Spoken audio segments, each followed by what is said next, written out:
Hello everyone, welcome back to my channel. Today I'm giving you 10 Criterion recommendations. The Criterion sale is right around the corner. It's just a little bit over a week away. So just in case you're starting to make your list as to what you'd like to add into your collections, hopefully this video is going to help you. So the first movie I'm going to talk about is a black and white title from 1949. It is called The Heiress. This movie stars Olivia de Havilland and also Montgomery Clift. Now, in this movie, Olivia de Havilland, even though she was gorgeous in real life, but in this movie, she's more homely looking, not as pretty. That will come into play in just a second. So she comes from money. Her father is a very wealthy doctor. And the reason why the beauty comes into play is because Montgomery Clift, who plays a suitor out of nowhere, starts showing interest in Olivia de Havilland's character. And because she's just not that pretty like all the other girls, his motivations are called into question. Is he really liking her for her, or is it just because she comes from money? So that's pretty much the basic plot line of what's happening in The Heiress. And I'm recommending this to you in case you're looking for another great black and white title, you want a little bit of romance in your collection, and also I just think this movie is very underrated. I don't really see a lot of people talking about this film or recommending it, so I am doing so. It's my chance to recommend The Heiress to you, so that could be an option. All right, next up is Notorious from Alfred Hitchcock. I had an Alfred Hitchcock watching month. Everything I owned of Hitchcock in my collection, I binged in 1 month, and Notorious was one of these titles, and I really highly enjoyed it. I love a great spy movie, and that's exactly what Notorious is. It's a great spy thriller starring Cary Grant and also Ingrid Bergman. Great black and white movie. You can't really go wrong with Hitchcock. So if you do not own this in your collection, for some reason you're a Hitchcock fan and you don't own Notorious, now is your time to pick it up, because this is an amazing movie, and the chemistry between Cary Grant and Ingrid Bergman, trust me, it is there. It is there. They are so wonderful on screen together. So Notorious, definitely pick this one up. All right, this one, I had to pick a Scorsese. I always try to pick a Scorsese, and this time it is After Hours. Now, some people would not think that this is a Scorsese-directed film, because this is not the usual film that Scorsese would direct, because as we know, he leans heavily into mob films, crime, and also drama, but this is a comedy. We have a comedy from Martin Scorsese. Quite refreshing, actually.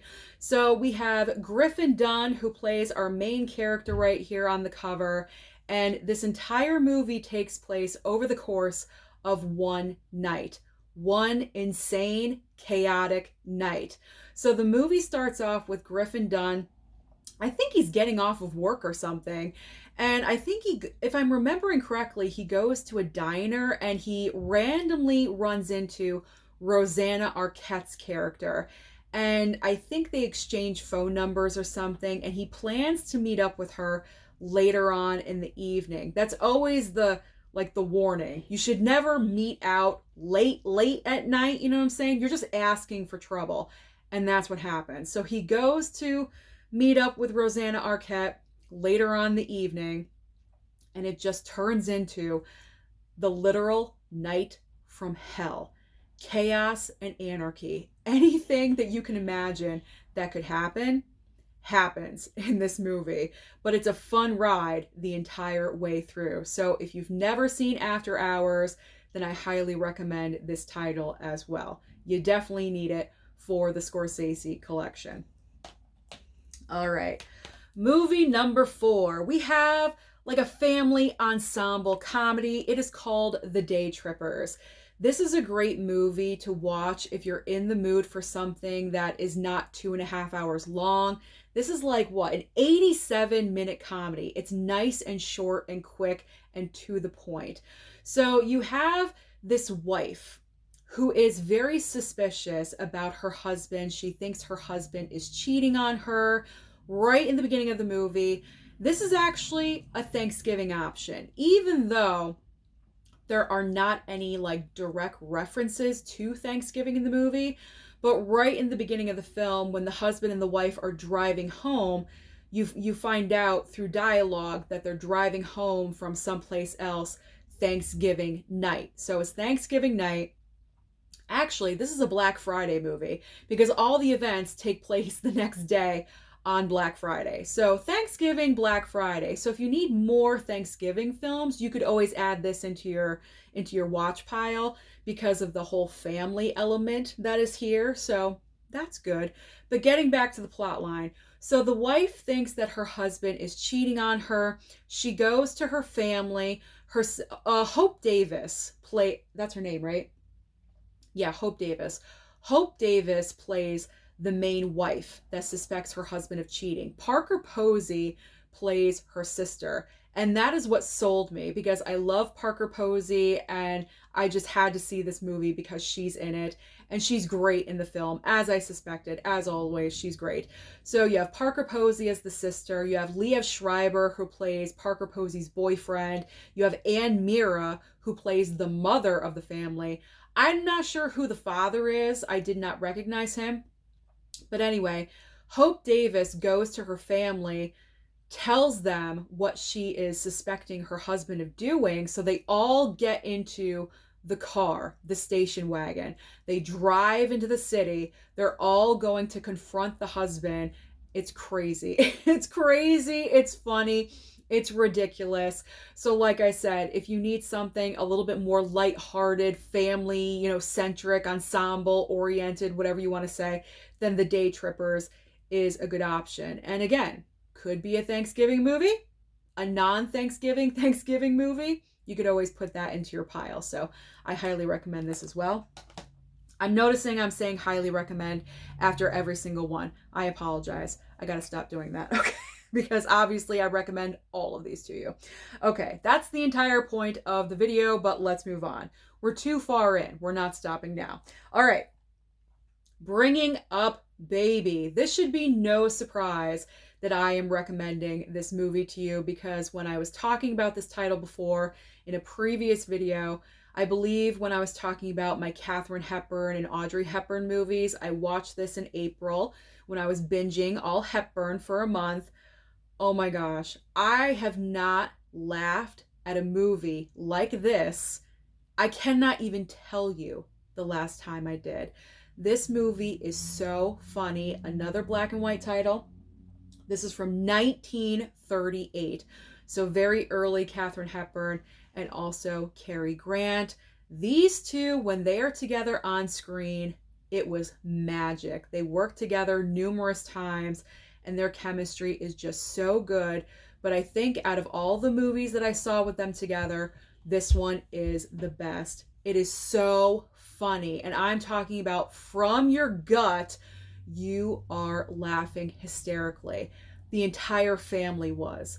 The situations that they were getting themselves into and how they were trying to get out of them were absolutely hysterical. But what I love most about this movie with the humor, and I mentioned this previously, is that a comedy like this, when it's well written, it does not have to rely on over-sexualization humor or raunchy humor to make you laugh. You don't need any of that. None of that is in this movie. This is from 1938. They're not going to have raunchy sexual humor in a movie like this. The writing was just brilliant on its own, and that is what makes this movie so great. So if you are a Cary Grant fan, Hepburn fan, whatever, you need this in your collection. All right, we are halfway through. Next title, Sound of Metal. Now, I still have not seen this Criterion, but I have seen the movie when it dropped on Amazon Prime like 3-4 years ago. It's been a while. It's been a while since I've had this Criterion, so I really do need to watch it again. But this movie is just so wonderful because here you have Riz Ahmed playing a character. He is a drummer And unfortunately, he's starting to lose his hearing. And the entire movie is his character going on this journey and feeling every single emotion that you're supposed to feel, fear, loss, frustration, anger, because now that you have this disability, you think your life is over. But it's not. Your life is not over. Your life is just changing, and you have to adapt to your situation, and you can make it out on the other side. And that's what this movie is all about, is he has to adapt, and he has to find his community and things like that. And that's why the movie is so powerful, and Riz Ahmed's performance is so powerful in the film as well. And if you personally have a disability, or you know someone in particular with hearing loss, or is dealing with hearing loss in any kind of way, or yourself, then you are definitely going to identify with this film. So Sound of Metal, I gotta watch it again for myself. So I gotta put it high on my priority list, definitely. All right, now we have Anatomy of a Murder. This is a great black and white title starring Jimmy Stewart. Is there any movie that Jimmy Stewart is horrible in? I don't think so. Because even, side note, but when I have watched other Jimmy Stewart movies, even when the movie's not that great, Jimmy Stewart is the best part of that movie. And that's just Jimmy Stewart. He was so amazing as an actor. Any and every movie that I've seen him in so far, he's just so good.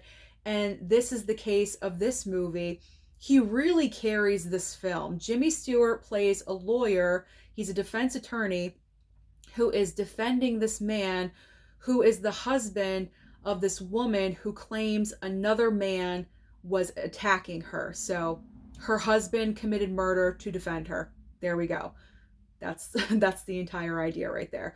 So this is a great film because it is a courtroom drama, investigation. I love movies like this because you're kind of wondering a little bit, is the wife telling the truth? You never know.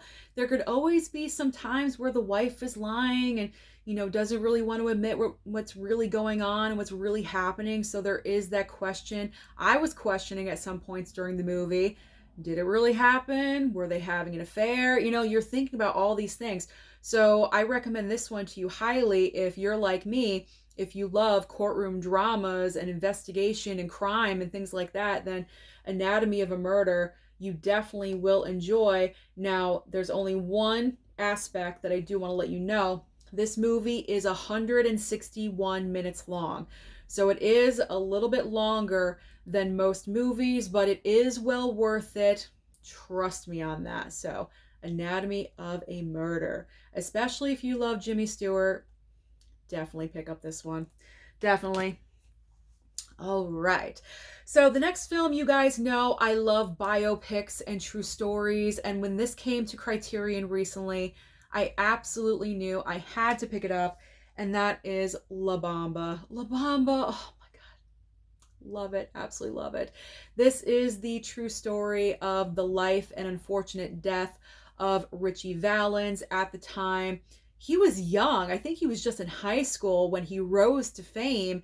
And unfortunately, he died in a plane crash with Buddy Holly and the Big Bopper. And when that occurred, pretty much everyone labeled it the day the music died because they were three very popular musical artists that all passed away at the same time. Lou Diamond Phillips. This was like my first exposure to Lou Diamond Phillips, and I just thought he was so amazing. This is pure nostalgia for me because when I was watching, this came out in 87. I think I was watching this when I was like 8, 9 years old, probably when my leg was broken. Most likely, I was stuck in a bed and watching Labomba over and over again. But I loved this movie so much. I still have not seen this one, but I've seen the movie so many times, but I gotta watch it again. It's one of my favorite biopics. If I had to make a top 10 biopic true story list, Labomba would be on there because Lou Diamond Phillips' performance and then also the songs in the movie, I just loved everything about this film. So if you have not seen Labomba, do yourselves a favor and please pick this up. Please pick it up and add it into your collections because it's just so good. It's just so good. All right, this may surprise you, but I am actually recommending animation. What? Animation?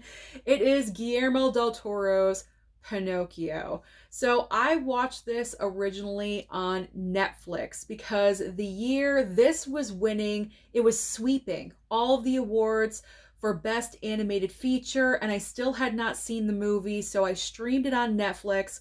I was just like, you know what? I gotta see this thing because everyone's raving about it. So I watched it on Netflix, and I gotta tell you something. I normally do not get emotional when it comes to animation, with the exception of The Lion King.